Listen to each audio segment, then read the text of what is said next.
Nationalism. Nationalism can be defined as a sense of common unity, identity, and aspiration existing among group of people. It is also the patriotic activities on the part of the enlightened people in the country to assert their rights to take part in the government of their own country. Nationalism is a strong attachment and conscious feeling to a particular country or a nation.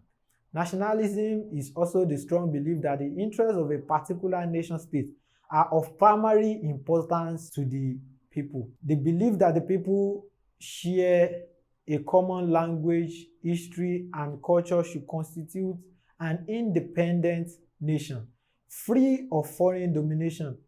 It can also refer to the loyalty of an individual or a group of a nation. In Nigeria, the nationalists include King Jaja of Okpobo, Dr. Nnamdi Azikiwe, Sir Ahmadu Bello, Abat Macaulay, Chief Obafemi Awolowo, Chief Anthony Enahoro, Margaret Ekpo, and so on and so forth.